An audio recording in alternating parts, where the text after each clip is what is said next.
Nagsimula sa unang araw pa lang ni Lu sa pagtatrabaho bilang isang tagapag-alaga, agad siyang nabigla sa lalaking dapat sana'y alagaan niya. Ang kanyang pasyente, si Will Trainer, siya ay biglang nagkunwaring na stroke. Ang palabas ay nagpatuloy hanggang sa ang kanyang ina, si Calista, ay pumasok at itinigil ang buong palabas bago nagpakilala.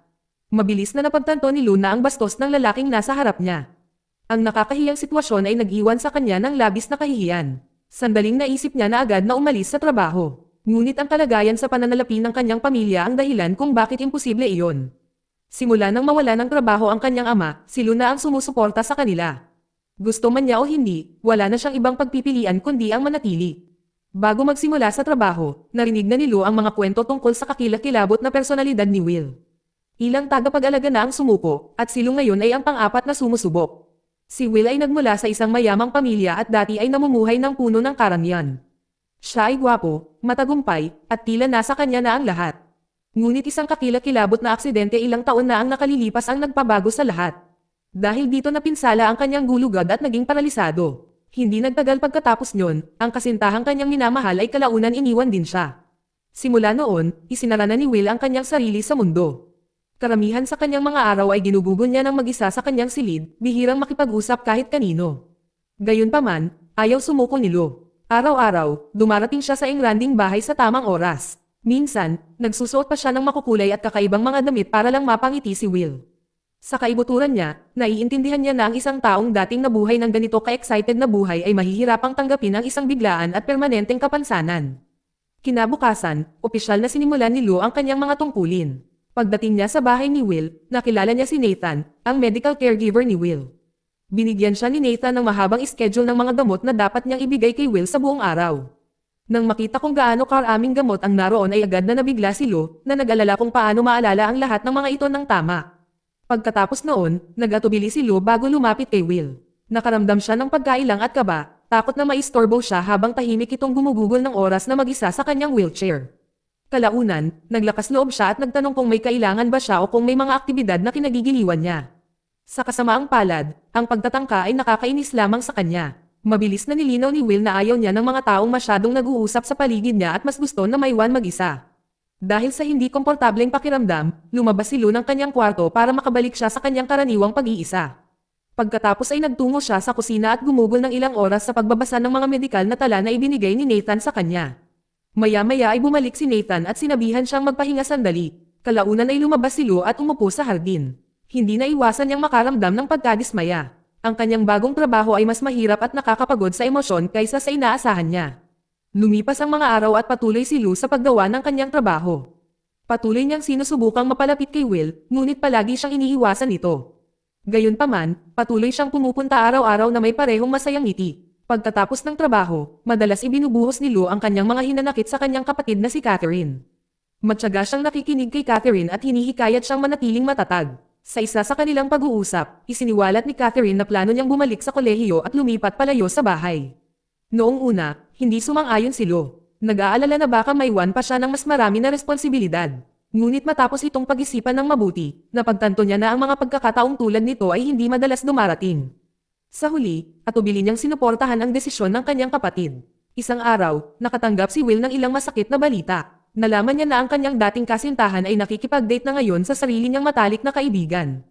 Pagkatapos nilang umalis, inilabas ni Will ang kanyang pagkadismaya sa pamamagitan ng pagbasag ng isang frame ng larawan hanggang sa mabasag ito.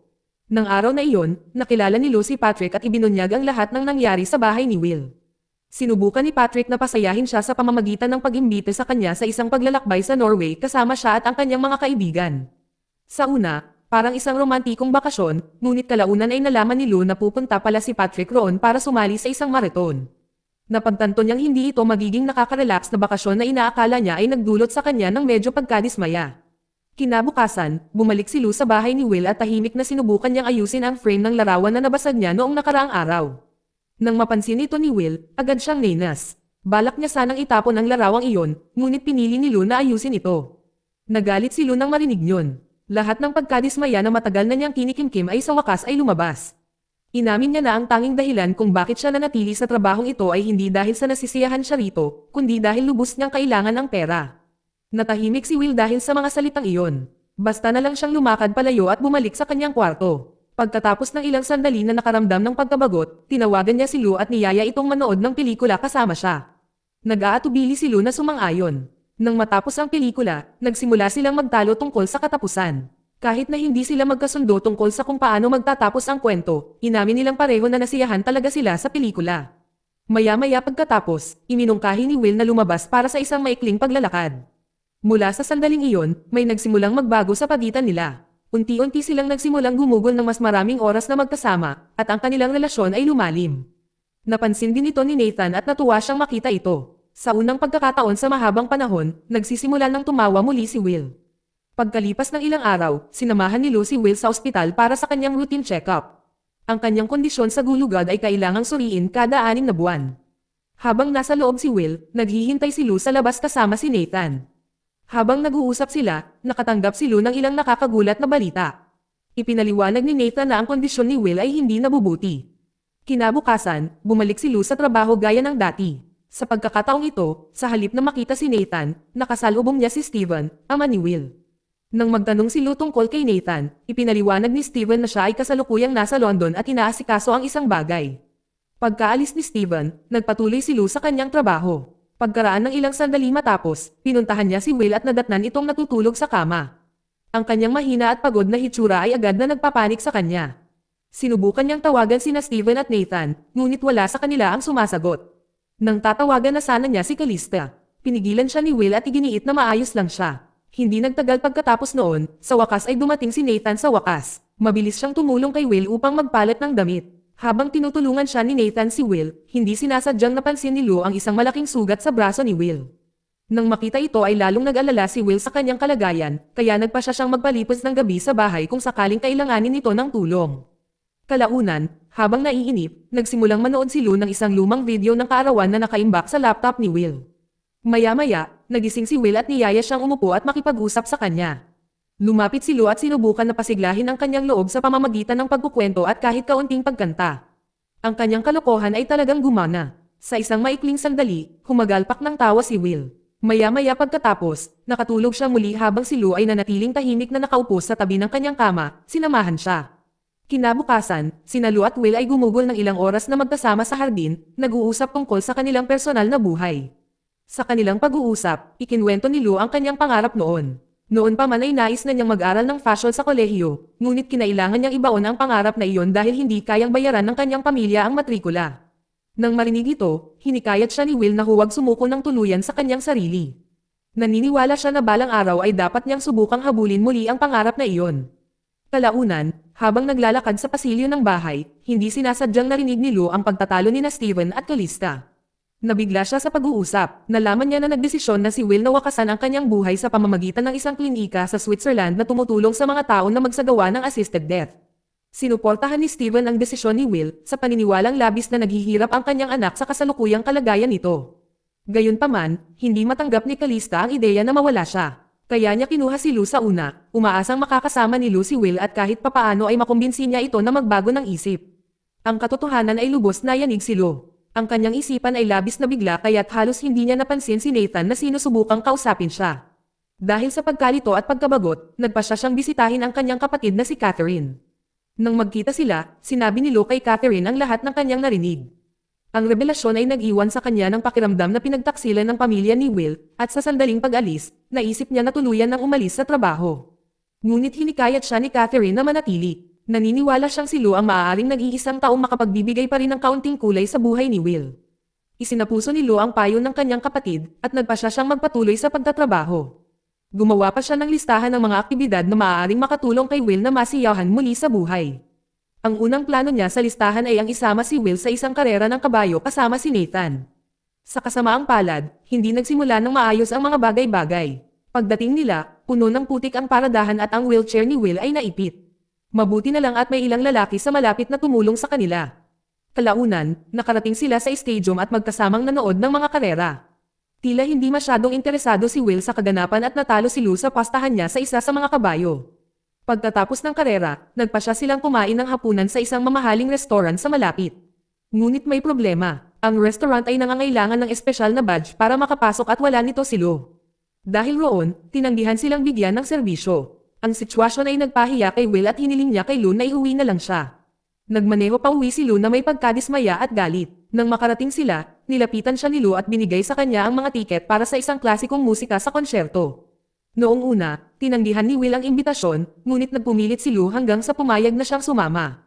Nang gabing iyon, naghanda si Lou para sa konsyerto at hiniling kay Catherine na tumulong sa pagpili ng kanyang kasuotan. Hindi nagtagal, nakarating siya sa bahay ni Will. Nang makita siya ni Will ng gabing iyon, halatang namangha siya sa ganda ng kanyang itsura.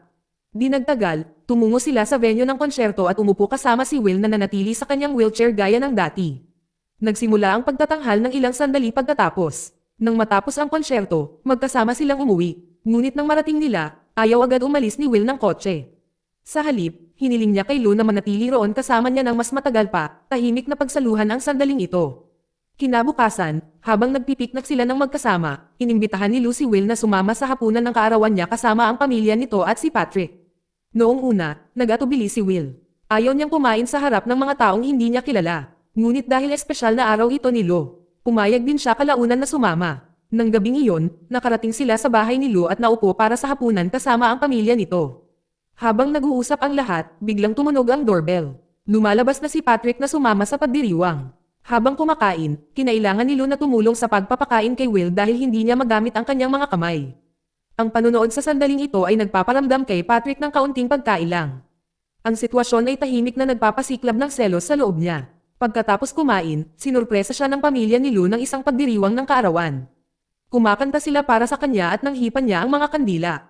Nagsimulang magbigayan ang lahat ng kanilang mga regalo. Ang unang regalo ay nagmula sa kanyang lolo, isang scrapbook na puno ng mga alaala.